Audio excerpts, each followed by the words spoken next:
একজন ভদ্রমহিলা পাসপোর্ট অফিসে এসেছেন পাসপোর্ট করাতে। অফিসার জানতে চাইলেন, আপনার পেশা কি? মহিলা বললেন, আমি একজন মা। আসলে মা তো কোনো পেশা হতে পারে না। যাক, আমি লিখে দিচ্ছি, আপনি একজন গৃহিণী। মহিলা খুব খুশি হলেন। পাসপোর্টের কাজ কোনো ঝামেলা ছাড়াই শেষ হলো। মহিলা সন্তানের চিকিৎসা করাতে বিদেশে গেলেন। সন্তান সুস্থ হয়ে দেশে ফিরে আসলো। বেশ কিছু বছর পর মহিলা দেখলেন পাসপোর্টটা নবায়ন করা দরকার, যে কোনো সময় কাজে লাগতে পারে। আবার পাসপোর্ট অফিসে আসলেন। সেখানে আগের সেই অফিসার নেই। খুব ভারিক্কি, দাম্ভিক, রুক্ষ মেজাজের একজন লোক বসে আছেন। যথারীতি ফর্ম পূরণ করতে গিয়ে অফিসার জানতে চাইলেন, আপনার পেশা কি? মহিলা কিছু একটা বলতে গিয়েও একবার থেমে গিয়ে বললেন, আমি একজন গবেষক। নানা রকম চ্যালেঞ্জিং প্রজেক্ট নিয়ে কাজ করি। শিশুর শারীরিক ও মানসিক বিকাশ সাধন পর্যবেক্ষণ করে সেই অনুযায়ী পরিকল্পনা প্রণয়ন করি। বয়স্কদের নিবিড় পরিচর্যার দিকে খেয়াল রাখি। সুস্থ পরিবার ও সমাজ বিনির্মাণে নিরলস শ্রম দিয়ে রাষ্ট্রের কাঠামোগত ভিত মজবুত করি। প্রতিটি মুহূর্তে আমাকে বিভিন্ন রকম চ্যালেঞ্জের মধ্যে দিয়ে যেতে হয় এবং অত্যন্ত দক্ষতার সাথে তার মোকাবিলা করতে হয়। কারণ আমার সামান্য ভুলের জন্য যে বিশাল ক্ষতি হয়ে যেতে পারে।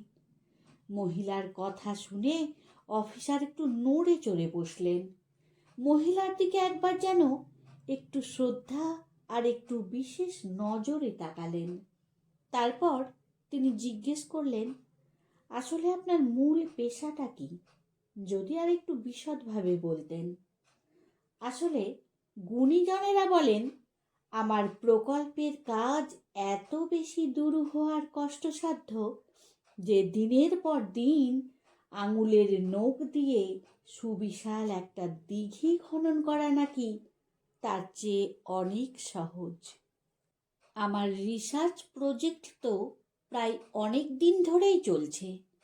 আহার নিদ্রা করারও আমার সময়ের ঠিক নেই।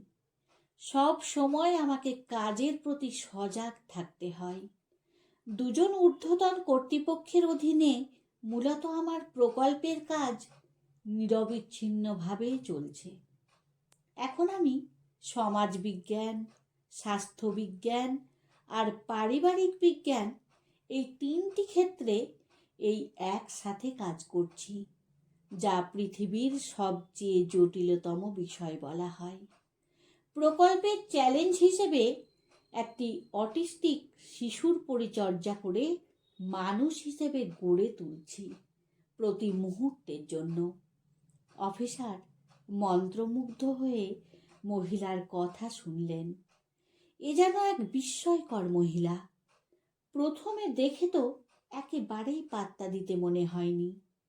প্রতিদিন আমাকে 14 থেকে 16 ঘন্টা, আবার কোনো দিন আমাকে 24 ঘন্টায় কাজ করতে হয়।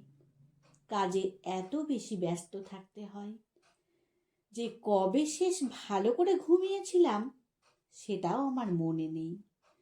অনেক সময় নিজে খেতেও ভুলে যাই, আবার মনে থাকলেও খাবার সময়ই পাই না। পৃথিবীর এর সাথেই কাজের পর ছুটি বলে যে কথাটি আছে, আমার পেশাতে সেটা একেবারেই নেই। আপনার হয়তো বা জানতে ইচ্ছে করছে, এই চ্যালেঞ্জিং প্রকল্প পরিচালনায় আমার বেতন কেমন হতে পারে? আমার বেতন হলো পরিবারের সবার মুখে হাসি আর পারিবারিক প্রশান্তি। এর চেয়ে বড় অর্জন আর বড় প্রাপ্তি যে কিছুই নেই। এবার আমি বলি, আমার পেশা কি? আমি একজন মা। এই পৃথিবীর অতি সাধারণ এক মা। মহিলার কথা শুনে অফিসারের চোখ জলে ভরে আসে। অফিসার ধীরে ধীরে চেয়ার ছেড়ে ওঠেন। নিজের মায়ের মুখ চোখের সামনে ভেসে ওঠে। তিনি খুব সুন্দর করে ফর্মের সব কাজ শেষ করে দিলেন। তারপর মহিলাকে হাত জোড় করে প্রণাম করলেন এবং দরজা পর্যন্ত এগিয়ে দিলেন। তারপর নিজের অফিস রুমে এসে একটি ধূসর হয়ে যাওয়া ছবি বের করে ছবিটির দিকে অপলক দৃষ্টিতে তাকিয়ে থাকেন। নিজের অজান্তেই চোখের জল ছবিটির উপর পড়তে থাকে। আসলে মায়ের মাঝে যেন নেই কোনো বড় উপাধির চমক, বড় কোনো পেশাদায়িত্বের কর্পোরেট চকচকে ভাব। কিন্তু কত সহজেই পৃথিবীর সব মা নিঃস্বার্থভাবে প্রতিটি পরিবারে নিরলস শ্রম দিয়ে যাচ্ছেন। মাতৃত্বের গবেষণাগারে প্রতিনিয়ত তিলে তিলে গড়ে তুলেছেন এক একটি মানবিক নক্ষত্র। সেই মা সবচেয়ে খুশি হন কখন কখন জানেন?